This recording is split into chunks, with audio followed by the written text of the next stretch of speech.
How to winterproof your bike. Well, keep it on the turbo. Okay, that is probably just me, and if you're watching this, then you're braver than me, and I imagine you're intending to ride your bike whatever the conditions, and I am impressed. Now, as much as bikes don't have soles and they don't mind going out in the wet and the cold like I do, they do still require some TLC when it comes to winter riding. So we have got tips to help you and your bike survive those winter miles.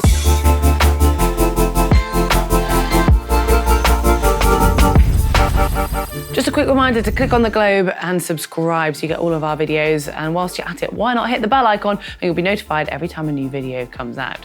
Now, I know not all of you guys live in the UK and you're not about to experience the same damp, miserable winter that we are, but for argument's sake, today we're looking at how to winterproof your bike ahead of the winter season. We've got kit suggestions, tips and tricks to help make those winter riding miles that bit more enjoyable.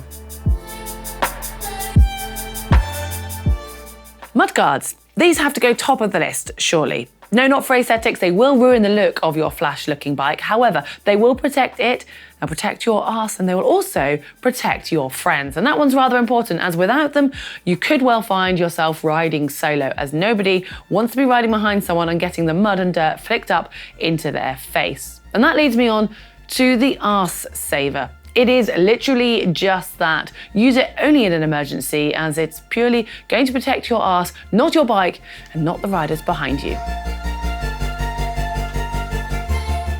You've got an array to choose from, what material they're made of, whether plastic, metal or something else, how long they are, so how much of the wheel and the bike they protect, whether they're something that's more of a permanent fixture that you leave on for the whole of the winter, or they're mudguards that can be easily removed or not. The choice is yours.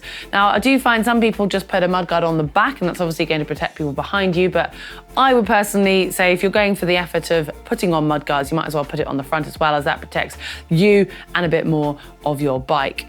It's worth being aware though that some aero road bikes, especially when they've got the aero seat stays, won't be compatible with every type of mudguard. So just make sure you do your research beforehand and you will be able to find something that works. And if you do have a very nice bike, or any bike to be honest, just make sure you protect it from those contact points by putting some tape on before you actually fix your mudguard.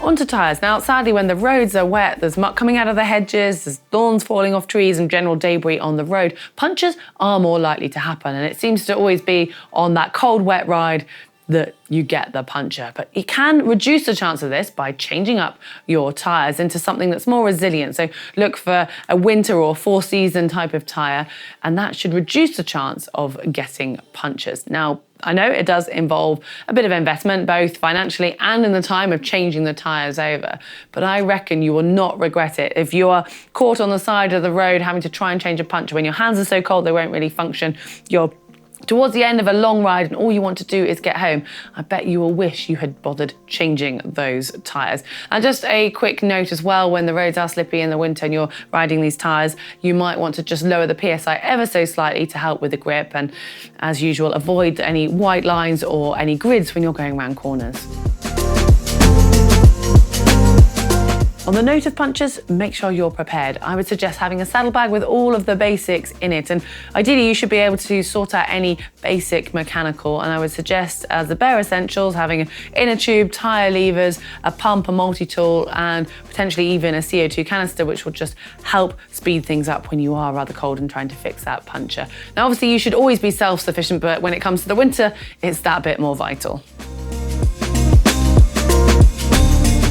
I know it's boring, but it's worth it in the long run. You need to clean your bike. And you might be thinking, how is this winterproofing my bike when it's actually doing something before? Well, it's helping to prolong the life of your bicycle, and I suggest doing it as soon as you get home. I know it's the last thing you want to do. You're cold, you're wet, and all you want to do is jump in the shower, have some food and sit on the sofa and get nice and warm. But trust me, once you've done that, not only will the dirt dry on your bike, you'll also be even less likely to go out and clean it. So getting it done straight away when it's still wet. And it also gives you a chance just to check a very basic mechanical check on your bike, see if there's any areas that need addressing. And once clean, you could even add some sort of finishing spray which will help repel the dirt in the future, making your job easier next time.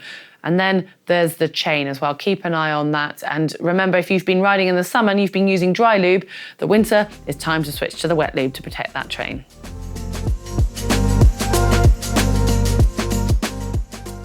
Now, I know just because it's winter doesn't mean you're going to be riding in the dark. However, even at peak daylight hours, it can still be pretty grey and dimpsy, and you want to make sure that you're seen by fellow road users. So invest in a set of lights that maybe just stay on your bike even all year round, but definitely through the winter, so you can have a rear and a front light just to be seen. But if you are going to be riding in the dark, say you might stop at a cafe and maybe spend a bit too long there, and you go to leave and it's actually properly dark, then you want to invest in a serious set of lights that will help you to actually see where you're going as well as be seen. It's generally just a really good habit to get into of recharging your lights and popping them on the bike ahead of any ride. And I know this isn't necessarily your bike, but making sure that you yourself wear reflective clothing or even have a light on your helmet will just add to the safety on the roads. Now, this one isn't essential, but I have picked this tip up from fellow club riders who, sitting at a cafe in the winter, looking rather smug with a dry jacket on. Now, they actually use their spare bottle cage and a storage bottle to keep a really thin jacket as a safety. And if you don't want to use a jacket or you can't fit one in, then even just keeping a spare chocolate bar or something for an emergency is a bit of a pickup. And in the winter, you tend to drink less, so you might well have space on that second bottle cage. And then finally, it suggests just generally keeping on top of the basic mechanics for your bike, as it'll pay off in the long run.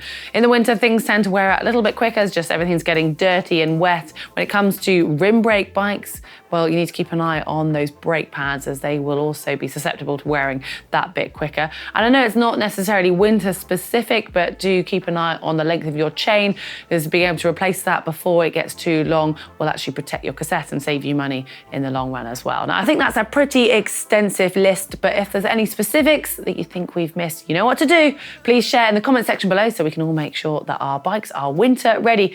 Now it's just time to head out and enjoy some winter riding.